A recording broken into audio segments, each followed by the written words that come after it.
E às vezes nós somos muito cruéis com a gente assim.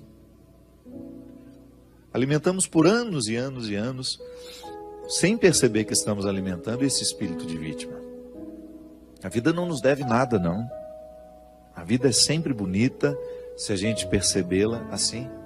Se a gente tiver a disposição de lançar os nossos olhos para aquilo que ainda resta. Tá bom, perdemos. E o que nós podemos fazer para recuperar até um pouco mais do que aquilo que perdemos? Às vezes, em algumas situações que nós achamos que foi perda, foi livramento.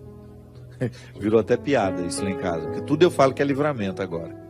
O negócio não deu errado. Porque antes eu ficava muito irritado, sabe? Com qualquer coisa assim, às vezes me dava uma irritação de um voo que deu errado. Hoje não. Eu tenho tentado substituir a lógica do que me irritava para isso. Então tá bom, não foi porque não era para eu ir. Então eu vou aproveitar esse momento que eu tenho aqui e perceber o que deste momento eu posso extrair de bom. E quando a gente começa a abandonar esse espírito que às vezes é diabólico, por que é diabólico? Porque quebra dentro de nós a harmonia. Diabolos, no grego, é tudo aquilo que nos separa, tudo aquilo que separa, tudo aquilo que quebra.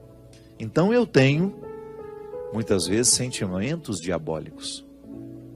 Se eu fico olhando para a minha vida e me acho um pobrezinho, que foi vítima, coitadinho de mim, essa autopiedade, isso é diabólico. É um sentimento diabólico. Eu tenho mais é que arregaçar as mangas e ir atrás do que eu posso fazer ainda. E até mesmo reconhecer a parte que me cabe naquilo que não dá certo. Porque às vezes é uma sequência de erros. Deu errado aqui, deu errado ali. E eu não tenho a coragem de começar a olhar para o jeito como eu tenho feito as coisas. Às vezes é uma desarmonia que antecede todos os outros erros. Uma harmonia com a qual muitas vezes uma desarmonia com a qual muitas vezes eu estou acostumado e já não percebo mais os efeitos dela em mim. Então, uma boa forma que a gente tem de curar o nosso comportamento, aquilo que muitas vezes é determinante em nós, o nosso jeito de ser, eu preciso curar o meu jeito de ser. É eu percebendo a beleza da vida. Sim, a vida é bonita. Livrar-me do vitimismo e ir à luta. Ir buscar a parte que me cabe. Há tanto que se viver, minha gente. Passe no hospital e você vai ver. Quando a pessoa enfrenta o limite, a doença é assim, né? Ela nos retira todos os excessos. A gente fica muito de verdade. Encontre uma pessoa que está vivendo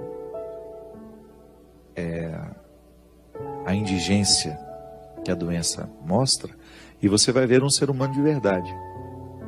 Porque às vezes, quando nós estamos muito saudáveis, muito cheios de oportunidades, nós nos escondemos, nós fingimos.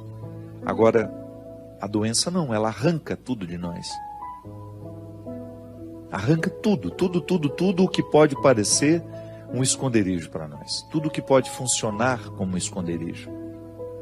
Aliás, eu fico identificando como, quando a pessoa vive o amadurecimento, como ela vai dispensando esses esconderijos ao longo da vida. E como é bom conviver com essas pessoas que já não estão mais necessitadas dos esconderijos. Quando são elas e só. A maturidade faz isso com a gente vai dispensando os esconderijos que antes eram tão fundamentais para a gente dar conta de ser quem a gente quer ser. E aí o próprio movimento do tempo vai fazendo com que fique ao nosso lado quem de fato se interessou por nós e não pelas nossas cascas. Porque o sucesso é uma casca. Às vezes a pessoa se aproxima de você porque sabe que você é uma pessoa que deu certo na sua área, então é bom aparecer ao seu lado, é bom tirar uma foto com você, é bom demonstrar aos outros que ela é sua íntima, que ela é sua amiga. Mas na verdade ela não está interessada em quem você é.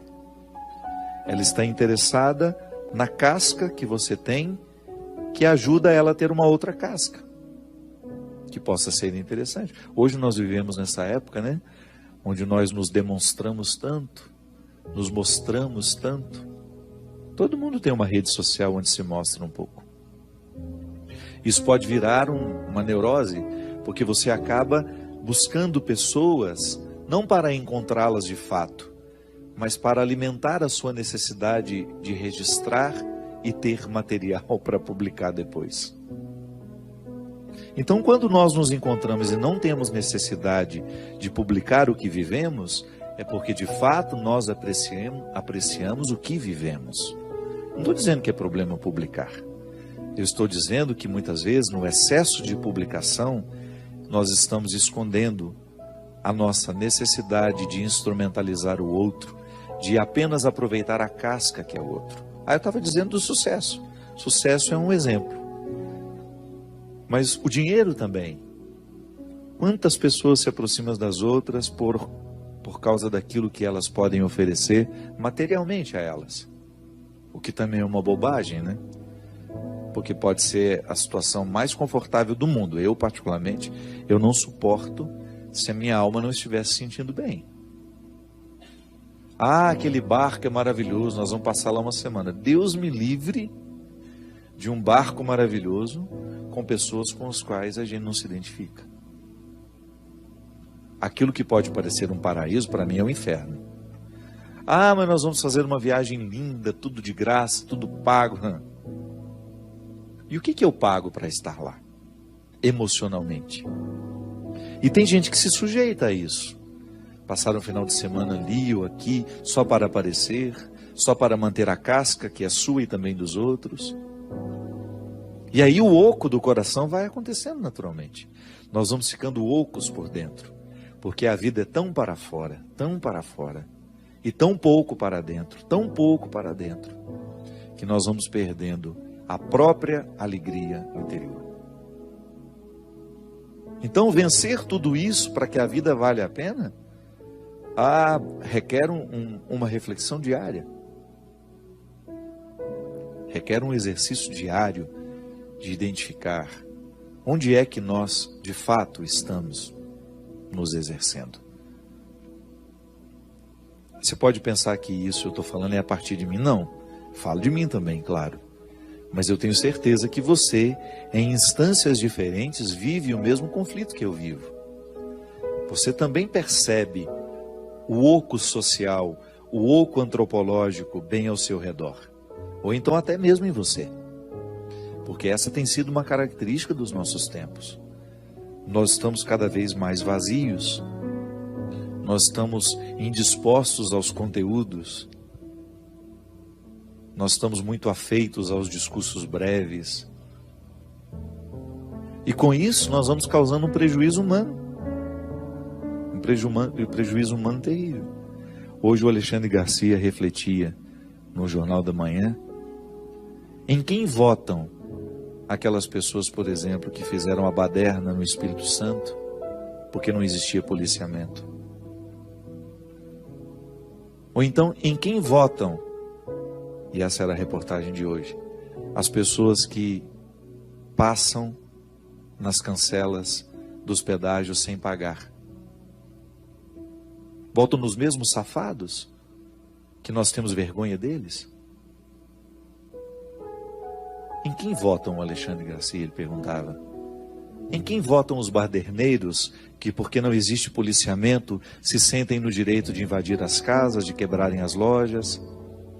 O caos social que o Espírito Santo viveu, e todos nós nos solidarizamos na época, e continuamos solidários porque a violência continua.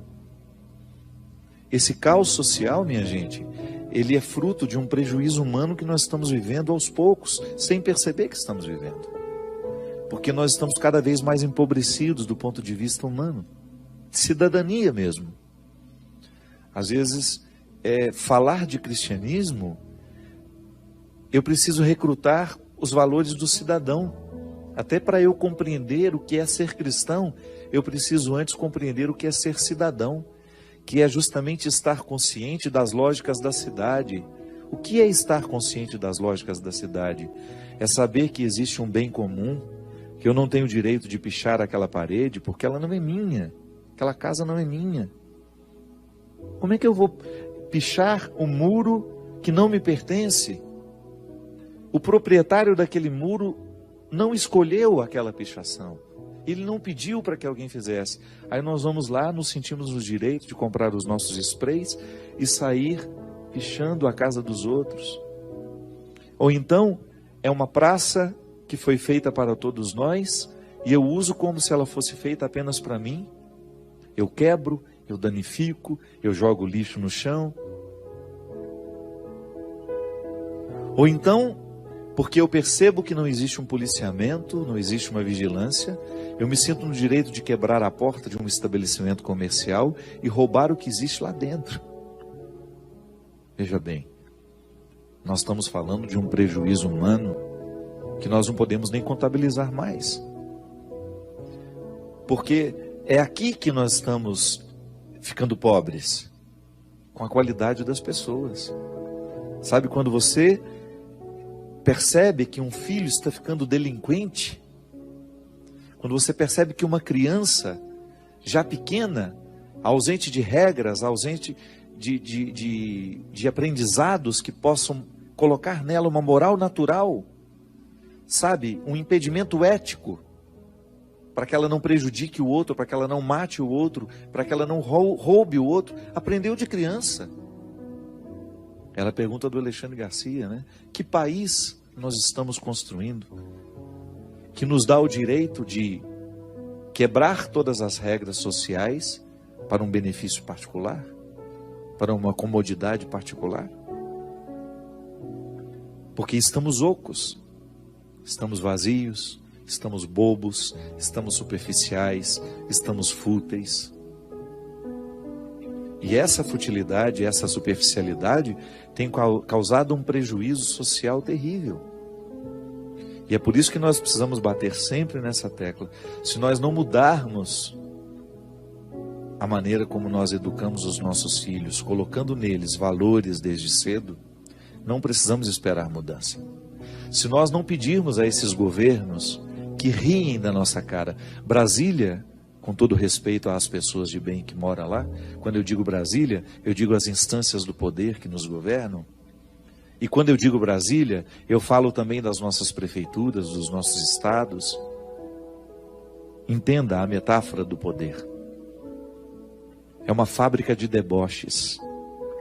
Todos os dias debocham da nossa cara, como se nós não estivéssemos entendendo todas as articulações criminosas que estão sendo feitas para a manutenção de uma corrupção que nunca tem fim. Vergonhosa. Tá bom, eu tenho vergonha de Brasília, mas então eu quero corrigir Brasília nas minhas atitudes.